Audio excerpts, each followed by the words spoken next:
the WBC and the IBF welterweight champion of the world. He told me on Wednesday he was going to be man down, and that's exactly what he did. A 10-round stoppage over Yordenis Ugas. I will give him the podium to have his moment. Errol, the Truth, Spence Jr., ladies and gentlemen, the unified welterweight champion of the world. Errol. How's it going? I'd like to thank everybody for coming out, man. I think it was a big event.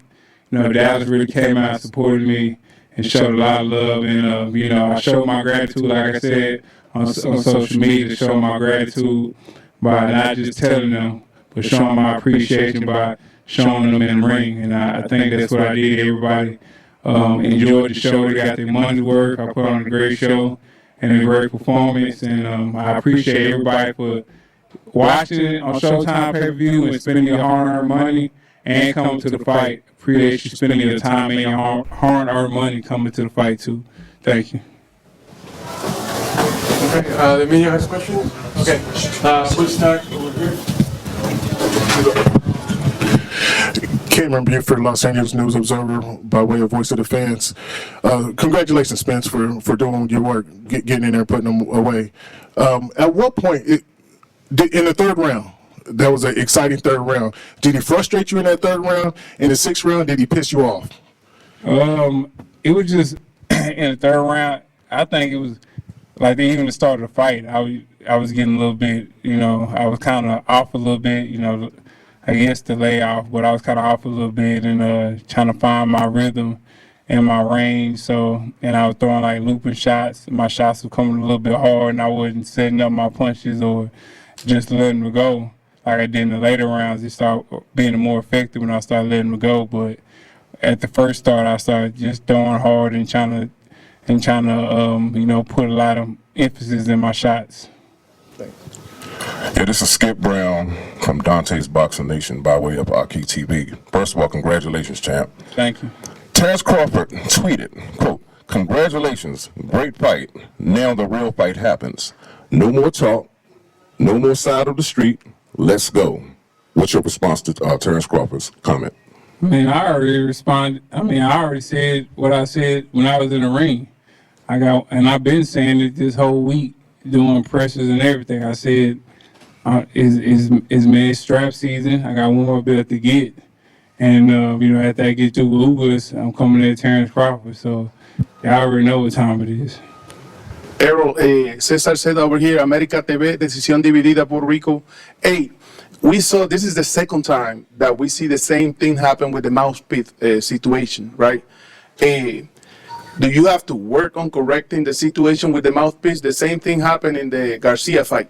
You lost the mouthpiece and you went looking for it too. It's keep happening. Hey, nah, you go for it. You're right. Nah, I gotta get a new mouthpiece. My mouthpiece been messed up. I gotta get a new mouthpiece. It's like, it's not molded to my mouth at all, so it's just flopping everywhere. Then, so I gotta bite down real hard for it to stay in my mouth. So that's my fault. That's a rookie mistake for me. And that was a rookie mistake for me too. Like looking off and looking for my mouthpiece, and then, you know, I get punched like 3 times. So, you know, that was my fault too, because you're supposed to protect yourself at all times. So, you know, hey man. Champ side.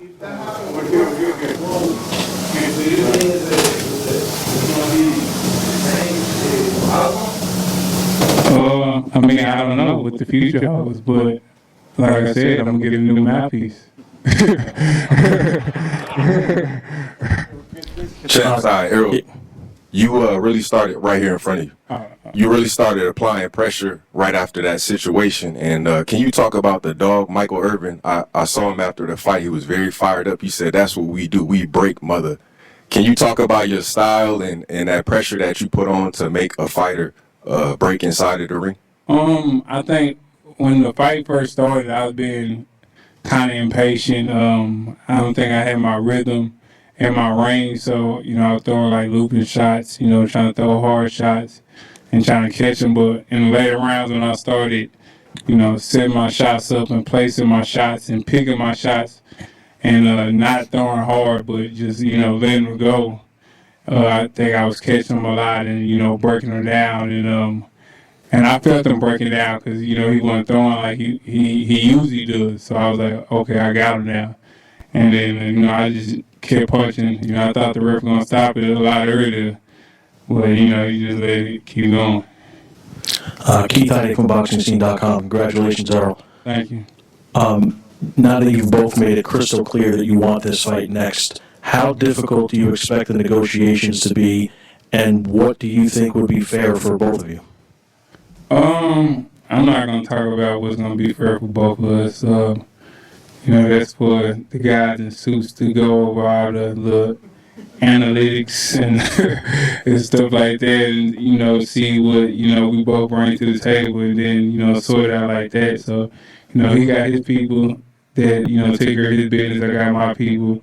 They'll meet up, and it'll make sense. Earl, straight down. Danny Alvarez here. First and foremost, congratulations on the victory. There's been a lot of questions regarding the eye, and obviously now you got in there, you showed. People were saying it hasn't been man down in a while. You showed. How do you feel now stepping out of the ring, getting a TKO here in front of your home crowd, and obviously first fight back since the detach right now? I feel good. I mean, it was a lot of questions that y'all had, not myself, because I've been in the gym, I've been sparring, so I didn't have any questions. Y'all had all the questions and the doubt, and saying he wasn't this or he not the same fighter, or it's only natural. All the experts, it's only natural that when you have an eye surgery, you're going to be tentative in the ring and all the other bull crap. And then, as you seen, it was no tentativeness or anything like that. I was fighting. I was fighting to get a knockout. So, I felt good. Hey, Errol, James Bell here at the Boxing Source. Now, in key fights, it's all about adjustments that, change the momentum of the fight. In the third and the fourth round, you pretty much started to land that left uppercut, and that was pretty much where Ugas just didn't have an answer for it. So, kind of going through those adjustments as far as, keeping consistent with the jab, but also incorporating the left uppercut where, he just didn't have an answer for that. It's just about making adjustments, like you said. I think that's, just my style. I make adjustments on the fly.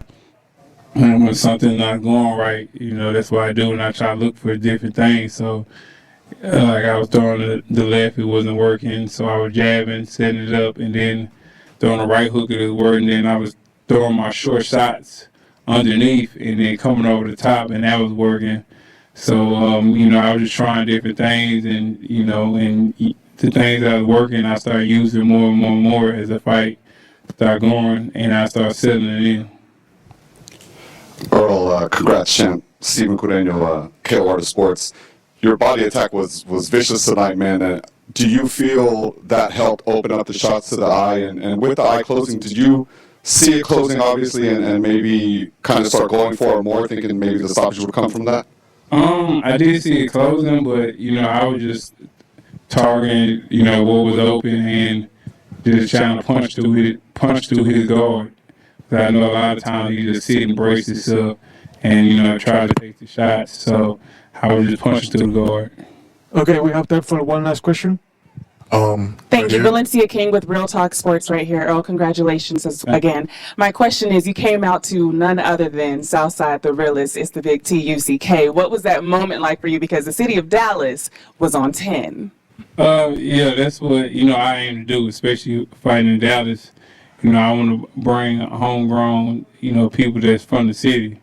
And, I think it was a great moment for the city of Dallas because to me, that's the biggest song that ever came out of Dallas, and everybody know that song, so word for word. So I feel like it was a great moment, historic moment, and I'm gonna keep putting on great shows and great performances, and if I can, I'm gonna come out to, this is probably this is my third rapper from Dallas that I came out with, so.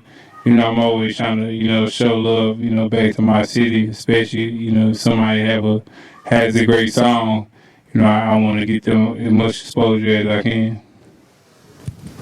Congratulations. Thank you. Enjoy the time off, my friend. Oh, yeah. Let's give a round of applause to Errol Spence Jr., ladies and gentlemen. the unified welterweight champion of the world.